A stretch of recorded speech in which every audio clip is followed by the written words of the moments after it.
Good morning and welcome to Radio Friends. This is Friday. It's April the 25th, and we've got one guest today, but a lot of information and pictures to show. So you want to go to the web also to watch this. Val Germann, Central Missouri Astronomical Association. Good to have you here, Val. Thanks for having me. 10 days ago, the big event, the lunar eclipse across most of the world, right?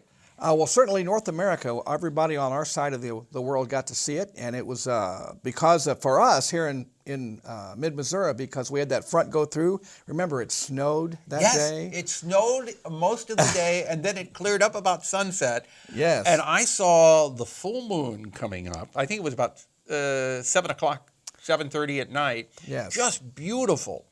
And then the eclipse was going to start about 2:05 in the morning. Well, the good parts of it started about 1 o'clock, and then the mid-eclipse was 2-something. Okay.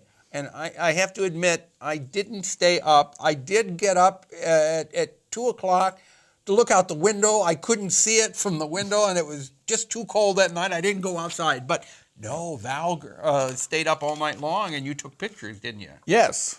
Couldn't Okay. miss this one. All right, so we've got some pictures. If you want to see these, go to KBIA.org and then click on Radio Friends, and you can see the pictures we're talking about. But would you go ahead and paint the pictures with words? Well, this eclipse was very interesting. The Earth's atmosphere was very clear, so the moon was orange to me. So that's the picture we have, and this is the eclipse from April the 15th, just 10 days ago. That shot was from about 2 o'clock a.m., and the moon was just moved into the Earth's shadow, and because it didn't go through the center of the darkest part of the shadow, the bottom part of the moon, the southern part, is brighter than the northern part. Mm-hmm. Okay. And you had that really interesting shading there. Yeah. The next picture that we have, this is comparison. This was from several years ago. This was from 2007, and I shot this from down on campus, and this one was darker than the last one. See how red that is?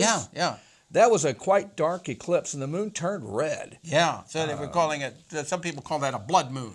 I guess so. I tell you, it looks striking. Now, this next one that we have. This is one of those deals. I'm photographing the moon and Mars, and an airplane goes right across the moon. Oh, you got to take a look at that online. Yeah. KBIA.org, then go to Radio Friends. And you can imagine someone flying around at 3 in the morning when that picture was taken. Do they have homes? Yeah. They're in my photograph at 3 a.m. I'll tell you what, that would be something to see from the airplane, looking out and seeing the lunar eclipse. I'm sure the captain pointed it out to the passengers on the starboard side. If they weren't busy watching the movie. The next one that we have. Okay, now we've got 2 more photographs from my friend down in Jeff City, Josh Hufford, and he is getting way out there.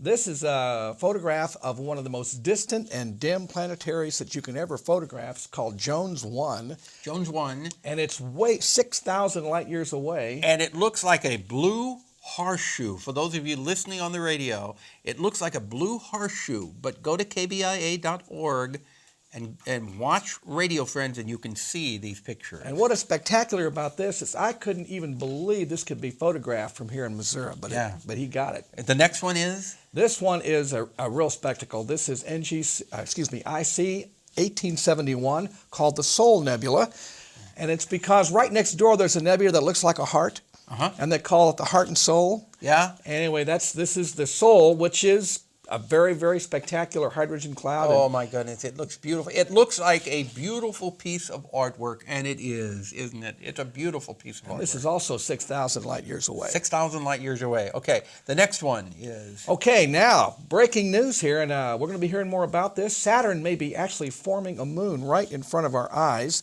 So we have a picture of the rings of Saturn, one of the rings of Saturn. Right, this is the edge of the ring system. This was taken by the Cassini spacecraft the day before the eclipse, actually, and we're waiting for more information. So 11 days ago, this picture was taken. And a moon may be forming, and this could be pretty spectacular.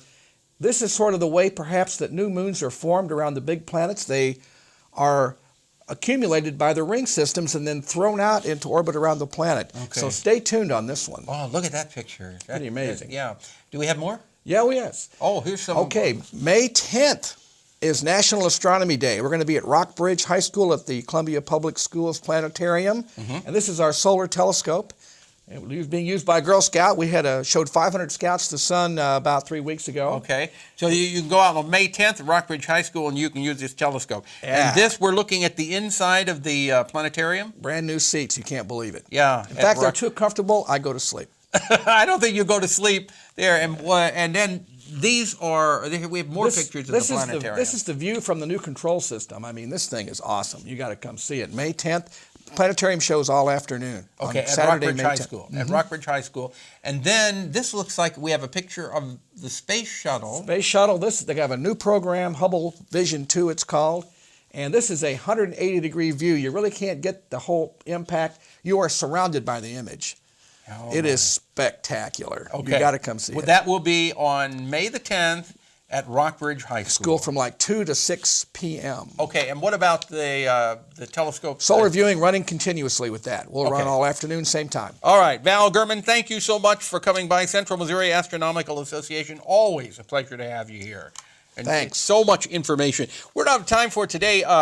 Tomorrow we have CARE on. It's an interesting program with the City of Columbia and nutrition and dietetics. I want to remind you also that this coming Sunday is Earth Day, and there are a lot of Earth Day activities going on in downtown Columbia. One thing we want to mention is the Dance Arts will be performing this Sunday for Earth Day at Peace Park between 1:50 in the afternoon and 2:30, and they've got a wide variety of dancers, and they would love for you to come down and watch them, and also just go down and be part of Earth Day in the City of Columbia. A lot of good activities there, and it draws attention to the fact that we are living, like with Val is here, and we're showing all of the stars and the planets and the solar system and the universe, but we are living on this beautiful blue planet that we need to take care of and realize that this is our spaceship floating around in space.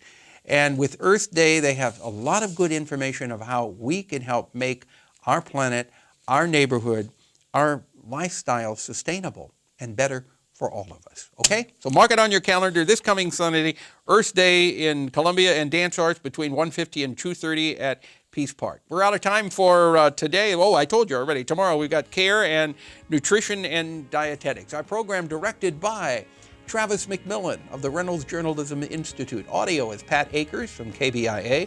Our floor director is Rachel Gangwere, and our assistant producer and guest coordinator, Uncle James Mauser. And you really should watch this program on the web. Go to kbia.org, click on Radio Friends, and then watch the segment with Val Germann, because it's got beautiful pictures. If something you'd like to hear or see, drop me an email, pepperp@missouri.edu. Bye-bye.